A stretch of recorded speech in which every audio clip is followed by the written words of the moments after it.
Famous Kannada actor दर्शन थुगुदीपा इन दिनों अपने fan की हत्या के आरोप में सलाखों के पीछे हैं। 11 जून को उन्हें और उनकी को स्टार रह चुकी पवित्रा गौड़ा को हत्या के आरोप में गिरफ्तार किया गया। दर्शन और पवित्रा पुलिस की रडार पर तब आ गए जब दोनों को क्राइम सीन से निकलते हुए सीसीटीवी फुटेज में देखा गया।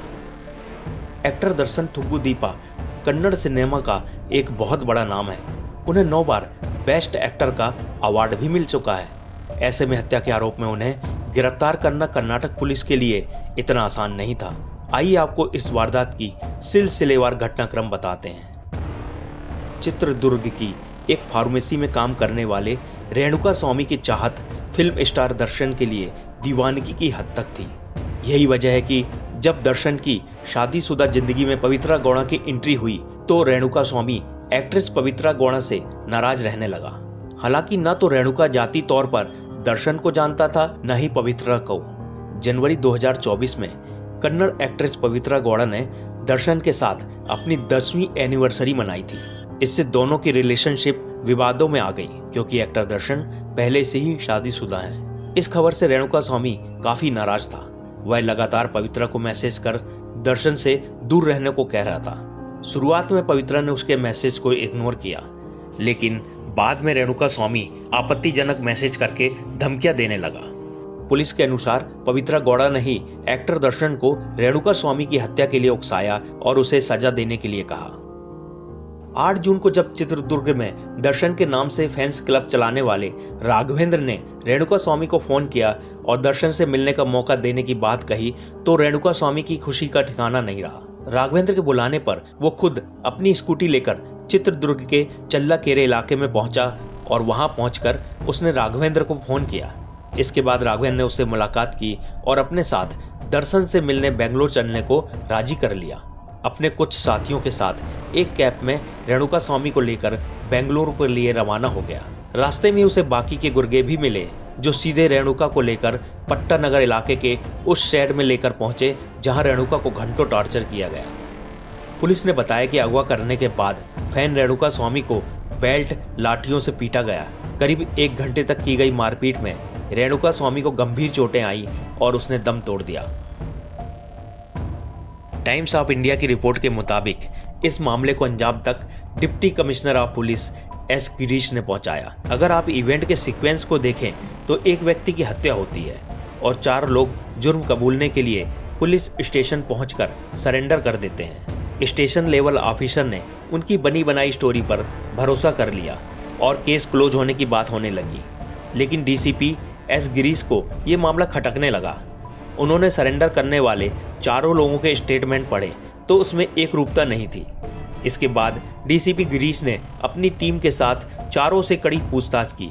पूछताछ में खुलासा हुआ कि इनका मृतक रेणुका स्वामी से कोई लेना देना ही नहीं था। उन्हें तो जेल जाने के लिए पैसे दिए गए थे।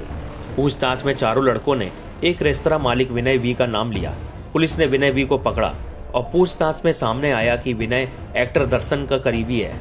जब पुलिस ने कड़ाई से पूछताछ की तो विनय ने बताया कि मृतक रेणुका स्वामी का अपहरण करने और उसे टॉर्चर करने के लिए एक्टर दर्शन ने कहा था। विनय ने यह भी बताया कि दर्शन रेणुका स्वामी के कुछ सोशल मीडिया कमेंट्स से नाराज थे जो उसने दर्शन की गर्लफ्रेंड पवित्रा गौड़ा के खिलाफ किए थे। इसके बाद पुलिस के हाथ सीसीटीवी फुटेज भी लगा जिसमें दर्शन अपनी जीप में उस जगह के आसपास देखे गए जहां रेणुका स्वामी की हत्या करने के बाद बॉडी डंप की गई थी। गिरफ्तारी के बाद 12 जून को बेंगलुरु पुलिस दोनों को आरआर नगर के उसी गोडाउन में ले गई जहां रेणुका स्वामी की हत्या की गई थी। दोनों से घंटों तक क्राइम सीन पर पूछताछ हुई। पुलिस ने आसपास के इलाके के सीसीटीवी फुटेज भी कलेक्ट किए जिसमें राघवेंद्र और रेणुका दोनों नजर आ रहे हैं। एक तस्वीर में अपने अपहरण से पहले रेणुका राघवेंद्र की बताई हुई जगह यानी चल्लाकेरे गेट की तरफ जाते हुए दिख रहा है। पुलिस को अभी और कुछ ऐसे किरदार की तलाश है जिन्होंने रेणुका को चित्रदुर्ग से अगवा करने में राघवेंद्र की मदद की थी। रेणुका का पोस्टमार्टम करने वाले डॉक्टरों ने उसके शरीर पर गर्म लोहे की राड से दागे जाने के निशान पाए हैं। डॉक्टरों ने बताया कि उसकी नाक जीभ काट डाली गई थी और जबड़ा भी तोड़कर अलग कर दिया गया था। इसके साथ साथ पूरे शरीर पर अनगिनत हड्डियां टूटी हुई थी। उसके स्कल यानी खोपड़ी में फ्रैक्चर के निशान मिले। पुलिस की जांच में एक तथ्य ये भी उभर कर सामने आया कि रेणुका स्वामी की हत्या करने के बाद एक कातिल ने खुद अपने जानकार पुलिस के एक सब इंस्पेक्टर को फोन किया था और उससे रेणुका की लाश को ठिकाने लगाने को लेकर आइडिया मांगा था। ये उस पुलिस सब इंस्पेक्टर का ही आइडिया था जिसके बाद कातिलों ने रेणुका की लाश कामाक्षी पाल्या के गंदे नाले में फेंक दी थी, क्योंकि उन्हें लगता था कि बारिश के बाद गंदे नाले में डाली गई रेणुका की लाश बहकर आगे निकल जाएगी और किसी को पता भी नहीं चलेगा। लेकिन ऐसा नहीं हुआ। अगले ही दिन 9 जून को रेणुका स्वामी की लाश आवारा कुत्तों को नजर आ गई, जिसके बाद मामले का खुलासा हुआ। आपको बता दें कि पुणे में हुए पोर्स एक्सीडेंट केस की तरह ही इस मामले के सामने आने के बाद एक्टर दर्शन और उसके गुर्गों की ओर से इस पूरे मामले को दबाने की भरपूर कोशिशें की गई। अभी तक रेणुका स्वामी की हत्या के मामले में एक्टर दर्शन और उनकी गर्लफ्रेंड पवित्रा गौड़ा पुलिस की गिरफ्त में है और पुलिस इस मामले में गंभीरता से जांच में जुटी हुई है।